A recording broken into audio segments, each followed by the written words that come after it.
We go now to the chairman and ranking member of the House Select Committee on the Chinese Communist Party, Republican Mike Gallaher, and Democrat Raja Krishnamoorthi. Good morning to you both, gentlemen. We like bipartisan conversations on this program, so welcome back. Good morning.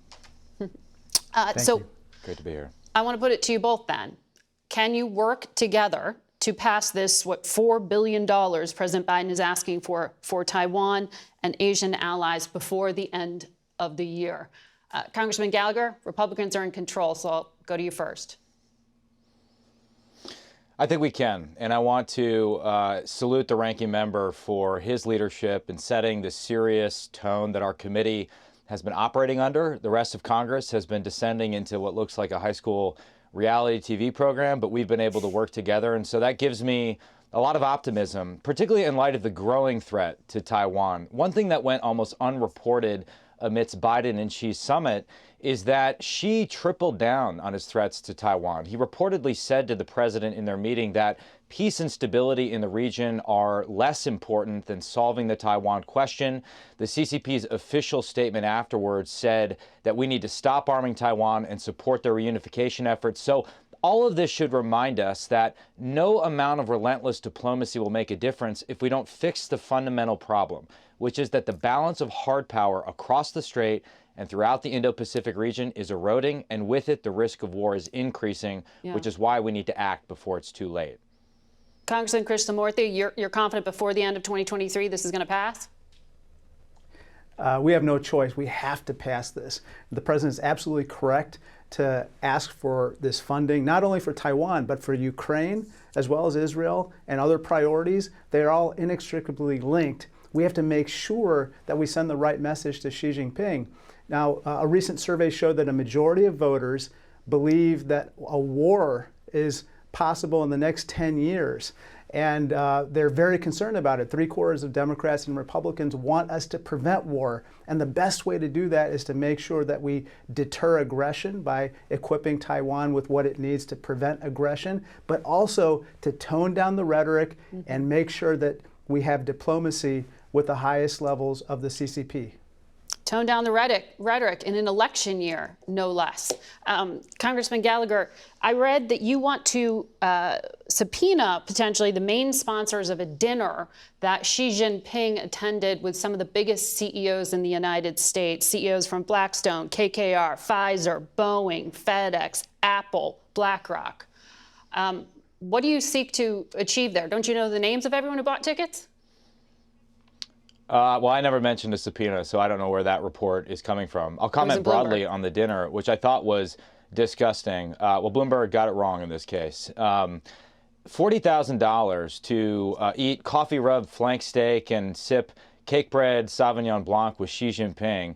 And what's worse than that is the fact that they gave him a standing ovation. This, a communist dictator who's committed a genocide in Xinjiang, who's committing a cultural genocide in Tibet, who has completely destroyed civil society in Hong Kong, who's risking, as we just talked about, provoking World War III, to give him a standing ovation. And what's even worse than that is it wasn't just the people you'd expect, like Tim Cook from Apple or BlackRock. It was American defense contractors. All the more reason why Congress, I think, needs to step up to cut off the flow of U.S. capital to Chinese military companies, to specify the appropriate level of de-risking or diversification so we have a healthier economic relationship, to modernize our military, because corporate America and Wall Street have proven time and again they are willing to sell out American interests in order to make money in China.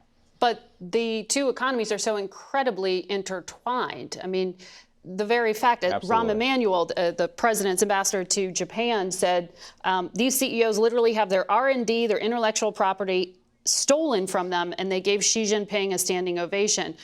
Doesn't that just tell you that China's greatest leverage here is financial, and the reality is that it's not going to be unwound? Well, it has to be unwound, at least in part. I'm not arguing for a total decoupling. Go ahead, Ross. Sorry.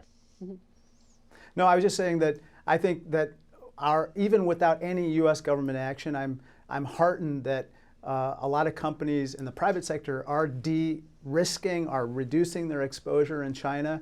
That particular dinner left a bad taste in my mouth. I don't think that people were paying $40,000 for the coffee-crusted steaks.